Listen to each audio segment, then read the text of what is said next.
우리 함께 인사하겠습니다. 하나님은 우리와 함께 하십니다. 네. 한 번 더 하겠습니다. 하나님은 우리와 함께 하십니다. 네. 아멘. 네. 예수님은 절망을 희망으로 바꾸시는 분이십니다. 오늘 말씀에도 절망과 슬픔 가운데 있는 두 사람이 다시 희망을 되찾게 되는 놀라운 말씀이 나옵니다.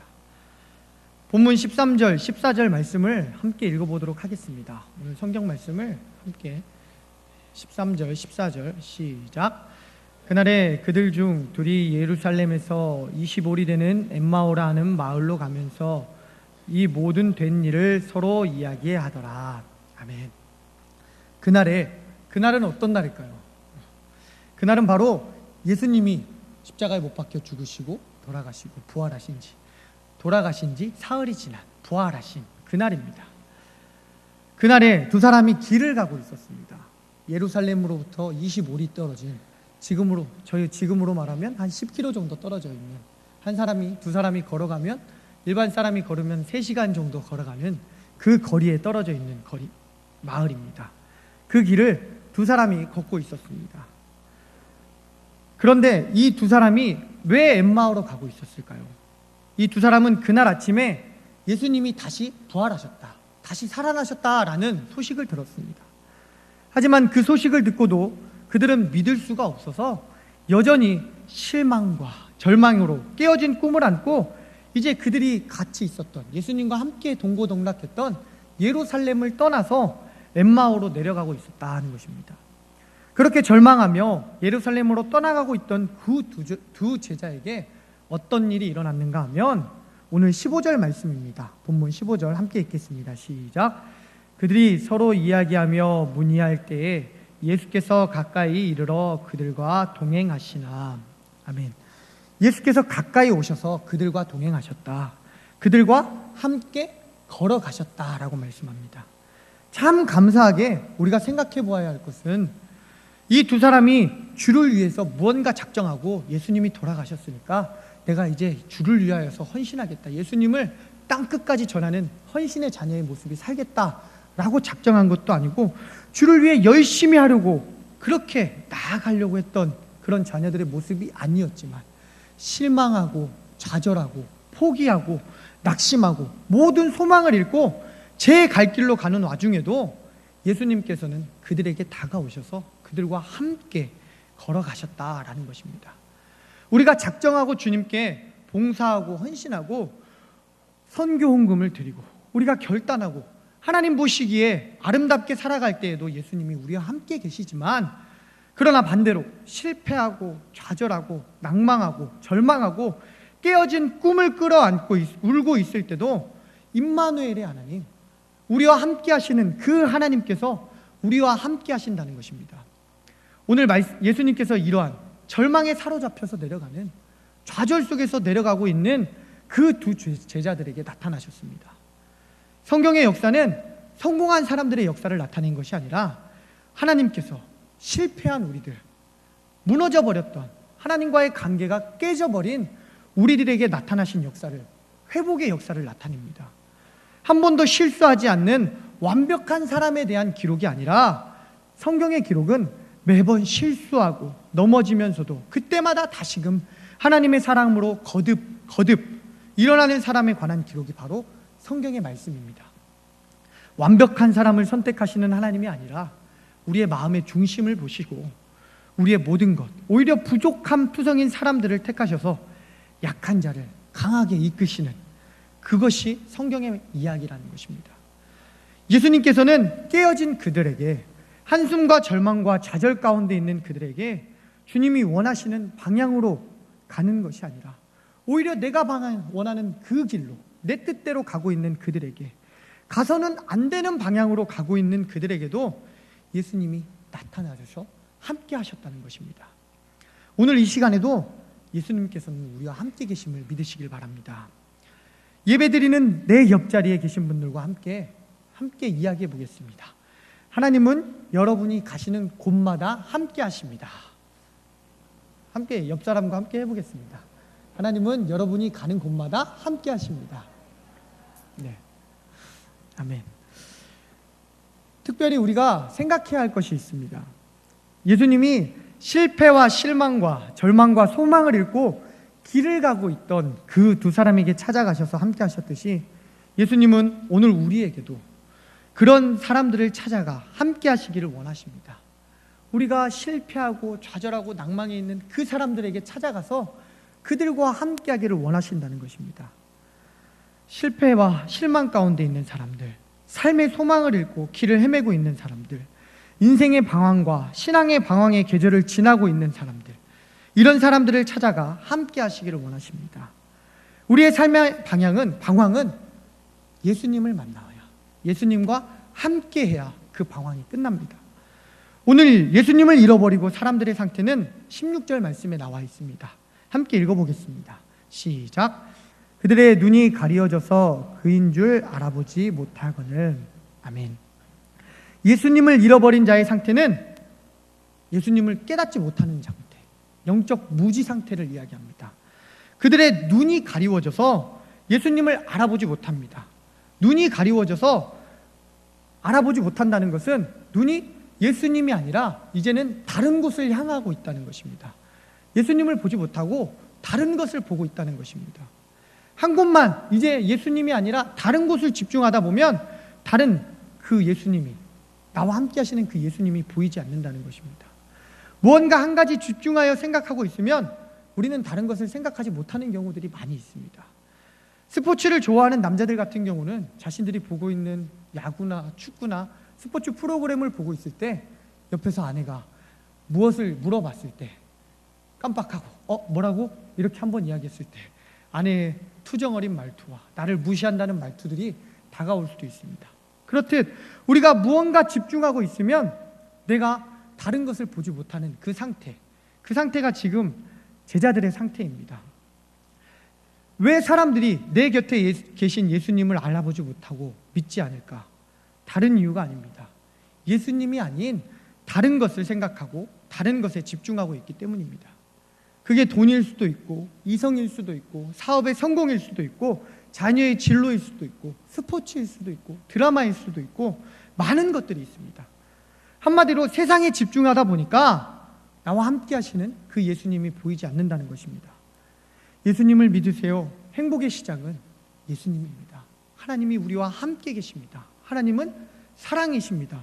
라고 아무리 말을 해도 그 말씀이 들리지 않는다는 것입니다. 오늘 엠마오로 가는 제자들 또한 뭔가 한 가지 깊이 생각하고 집중하고 있었기 때문에 예수님이 내 옆에서 동행하고 계셨지만 그 예수님을 깨닫지 못했습니다. 엠마오로 가는 제자들은 예수님의 죽음만을 생각하고 있었습니다.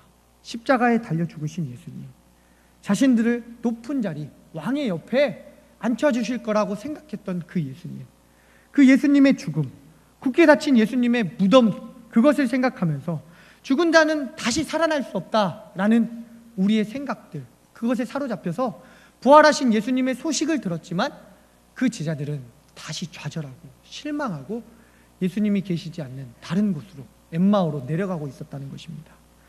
죽음과 무덤, 죽은 자는 살아날 수 없다라는 생각만 하고 있었을 것입니다. 그것으로 인하여 사람들이 와서 부활하신 예수님의 기쁜 소식을 전했지만 그것 또한 그들의 귀에는 들리지 않았습니다.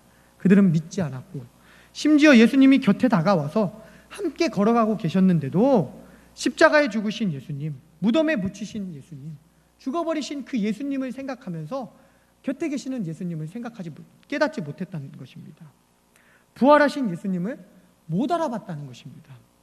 오늘 우리가 그렇습니다.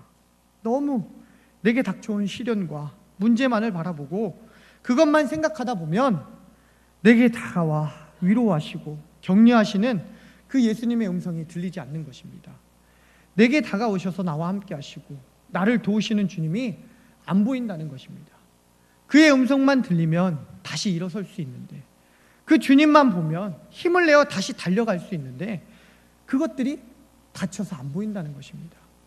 나의 삶을 항해하고 나아가는데 예수님은 손님석에 이렇게 딱 앉혀드리고 나는 내 길을 가겠습니다 하고 내가 운전해서 나아가고 있는 그러한 모습입니다. 오늘 여러분의 눈이 열리시기를 소망합니다. 감고 있는 눈도 열어주시기 바랍니다. 그래서 나와 함께 하시는 그 주님이 보이고, 나를 도우시는 주님이 보이고, 나를 바라보며 흐뭇하게 웃고 계시는 그 주님의 미소가 보이시길 바랍니다. 우리 17절 함께 읽어보겠습니다. 시작. 예수께서 이르시되 너희가 길 가면서 서로 주고받고 하는 이야기가 무엇이냐 하니 두 사람이 슬픈 빛을 띠고 머물러 서더라. 아멘. 두 사람이 슬픈 빛을 띠고 머물러 섰다는 것은 그들의 감정이 깨어졌다는 말입니다. 감성도 깨어지고 그동안에 가졌던 열정도 깨어지고 에너지도 다 떨어지고 슬픔에 잠긴 채 엠마오로 내려가고 있었습니다. 상실, 허탈, 허전함, 슬픔, 자포자기, 불안, 허무, 이러한 마음들을 가지고, 깨어진 마음을 가지고 엠마오로 내려가고 있었습니다. 그런데 그런 상한 감정을 가지고 있는 그들에게 예수님이 다가가셨고 그들과 함께 동행해 주셨습니다. 혹시 오늘 이곳 가운데 상한 감정, 깨어진 감정을 가지고 주 앞에 오셨습니까?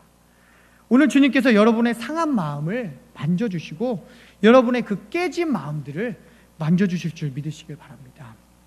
시편 34편 18절에 여호와는 마음이 상한 자를 가까이 하시고 충심으로 통회하는 자를 구원하시도다 라는 말씀합니다. 하나님은 마음이 상한 자, 마음이 깨진 자, 마음이 아픈 자를 가까이 하시고 그들 곁으로 다가오십니다. 그리고 만져주시는 것뿐만 아니라 치료하여 주신다는 것입니다. 오늘 이 시간 내 마음을 만져주시고 계시는 그 주님의 손길을 꼭 느끼시길 바랍니다.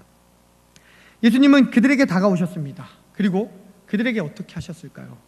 오늘 예수님의 행동을 보면 첫 번째 행동은 17절, 20절에 기록되어 있습니다. 17에서 20절 함께 읽겠습니다. 시작. 예수께서 이르시되 너희가 길 가면서 서로 주고받고 하는 이야기가 무엇이냐 하시니 두 사람이 슬픈 빛을 띠고 머물러 서더라. 그 한 사람인 글로바라 하는 자가 대답하여 이르되 당신이 예루살렘에서 체류하면서도 요즘 거기서 된 일을 혼자만 알지 못하느냐. 이르시되 무슨 일이냐. 이르되 나사렛 예수의 일이니 그는 하나님과 모든 백성 앞에서 말과 일에 능하신 선지자이거늘 우리 대제사장들과 관리들이 사형 판결에 넘겨주어 십자가에 못 박았느니라. 아멘. 이 말씀의 내용이 어떨까요? 예수님은 그들과 동행하면서 제자들과 함께 하시면서 했던 첫 번째 행동이 무엇이었냐면 주고받았습니다. 질문을 내뱉고 질문에 대해서 답을 받고 또 대답을 받고 질문하시고 그들과 함께 대화하셨다는 것입니다. 그들의 막혔던 입을 열어주시고 그들과 대화하시면서 그들과 함께 하셨다는 것입니다. 설교를 들을 때 말씀하시고 기도할 때도 우리에게 말씀해 주시고 삶을 살아갈 때도 말씀해 주시고 큐티할 때다 찬양할 때 언제 무엇을 하든지 하나님께서는 우리에게 끊임없이 말씀하고 계신다는 것입니다. 그런데 오늘 예수님이 무엇에 대하여 말씀하셨냐면 그 말씀의 핵심이 25, 26절에 나옵니다. 함께 읽겠습니다. 시작. 이르시되 미련하고 선지자들이 말한 모든 것을 마음에 더디 믿는 자들이여 그리스도가 이런 고난을 받고 자기의 영광에 들어가야 할 것이니 아니냐 하시고. 아멘. 예수님께서 말씀하십니다. 미련하고 선지자들이 말한 모든 것을 더디 믿는 자들아. 다시 말하면 너희가 참 어리석고 믿음이 적구나 라고 꼭 집어서 말씀하고 계십니다. 예수님께서는 제자들의 문제가 무엇인지, 네가 지금 무엇을 잘못하고 있는지 그것을 콕 집어서 이야기해 주셨습니다. 너희는 지금 믿음이 너무 적다. 내가 그동안 했던 말들을 이해하지 못하고 다시 살아나실 그 예수님을 믿지 못했다 라고 이야기하십니다. 믿음이 적어서 구약 성경에서도 나오는 그 예수님의 부활을 믿지 못했고 믿음이 적어서 부활의 증인의 소식을 들어도 그 소식은 들었지만 소식을 믿지 못하고 다시 떠나고 있구나 라고 하시면서 말씀을 기억나게 하시며 제자들이 다시 깨달도록 말씀을 믿을 수 있도록 도우고 계셨다는 것입니다. 모든 것은 믿음이 문제입니다. 말로는 믿는데 행동으로는 믿지 못하고 있는 우리들의 모습을 봅니다. 이 성경의 말씀, 하나님이 우리와 함께 하시겠다라는 그 말씀을 꼭 믿으시길 바랍니다. 그리고 예수님은 제자들에게 다가와 말씀하실 뿐만 아니라 다른 것을 주셨습니다. 28절에서 30절 다 같이 읽어보겠습니다. 시작. 그들이 가는 마을에 가까이 가매 예수는 더 가려 하는 것 같이 하시니 그들이 강권하여 이르되 우리와 함께 유하사이다. 때가 저물어 가고 날이 이미 기울었나이다 하니 이에 그들과 함께 유하러 들어가시니라. 그들과 함께 음식 잡수실 때에 떡을 가시사 축사하시고 떼어 그들에게 주시니. 아멘. 예수님께서 하신 두 번째 행동은 떡을 떼어 주셨다는 것입니다. 떡을 떼어 주면서 그들과 함께 식사하셨습니다. 무슨 말씀입니까? 따뜻한 마음으로 그들의 친구가 되어 주셨다는 것입니다. 함께 동행하며 그들에게 먹을 것을 제공해 주시면서 친구가 되어 주셨습니다. 사람은 단순합니다. 배가 고프면 예민해지고 다른 생각을 하지 못하게 되어 있습니다. 그런데 그 예민한 사람들이 배를 불리워주면 온순해집니다. 또 착해집니다. 저는 그렇습니다. 배가 고프면 단순해지기도 하고 민감해지기도 합니다. 예수님도 그들에게 찾아가셔서 같이 음식을 먹으셨습니다. 엠마오로 내려가는 두 제자가 그동안 뭘 제대로 먹었겠습니까? 사랑하던 스승인 예수님이 십자가에 못 박혀 죽으셨고 그 다음에 슬픔에 잠겨 무슨 입맛이 있고 무엇을 먹어도 기쁨이 있었겠습니까? 그래서 갖다 줘도 별로 먹지 않았을 것이고 그들이 본의 아니게 3일 동안 거의 굶은 상태, 탈진해 있는 상태에 있었을 수도 있었습니다. 저도 지난주에 본의 아니게 5일 정도 금식 아닌 굶식을 했습니다. 더 이뻐졌죠? 본의 아니게 굶어봤더니 참 힘들더라고요. 그렇지만 제자들도 그렇게 힘들고 어려운 상황 가운데 예수님이 다가오셔서 그들에게 음식으로 친구가 되어주셨다는 것입니다. 그런 그들에게 예수님이 떡을 떼어서 배불리 먹이셨습니다. 예수님은 따뜻하게 그들을 감싸주셨다는 것입니다. 우리 예수님은 따뜻하게 우리를 감싸주실 뿐만 아니라 우리가 낙심하고 절망한 때면 한순간도 빠짐없이 우리에게 다가오셔서 다른 사람을 보내주시든지 아니면 직접 환상과 꿈으로 나타나시든지 아니면 말씀을 통하여서 우리가 무언가를 꼭 깨달을 수 있도록 우리와 함께 하시는 그 하나님을 만날 수 있도록 우리와 함께 하신다는 것입니다. 그렇게 예수님께 받은 사랑을 저와 여러분이 낙심하고 실망하고 좌절하고 있는 그 사람들에게 그 사랑을 나눠주셨으면 좋겠습니다. 복음의 소식은 들었지만 믿음이 적은 자로서 실패한 자로서 예수님을 떠나고 있는 자녀들에게 제자들에게 예수님이 나타나셔서 책망하신 것이 아니라 사랑으로 끌어안아 주시고 말씀을 주시고 대화하시고 먹을 것 또한 주시면서 사랑으로 감싸주셨습니다. 지금 내 곁에 계신 실패하고 좌절하고 낭망 속에 빠져있는 이웃들이 있습니까? 친구들이 있습니까? 우리가 그들을 끌어안았으면 좋겠습니다. 예수님의 사랑으로 나와 함께 하시는 우리와 함께 하시는 그 예수님의 말씀에 본받아서 우리가 언제나 예수님과 동행함으로 승리하시는 저와 우리 동부의 가족들이 되시기를 간절히 축원합니다. 기도하겠습니다. 참 고마우신 나의 하나님 감사합니다. 엠마오로 내려가는 그 두 제자들에게 나타나셔서 다시 사랑으로 감싸주시는 예수님을 바라봅니다. 우리 마음 가운데 우리의 삶 가운데 좌절하고 낭망하고 실패하고 넘어진 삶이 있다면 하나님 우리와 함께 하시는 그 예수님을 만나고 돌아가는 우리의 모습들 되게 해 주시옵시고 어떠한 시련과 고난이 닥쳐올지라도 나와 함께 하시는 그 예수님과 동행하며 승리하는 우리 자녀들의 모습이 될 수 있도록 함께하여 주시옵소서. 감사를 드리며 거룩하신 예수님의 이름으로 기도합니다. 아멘.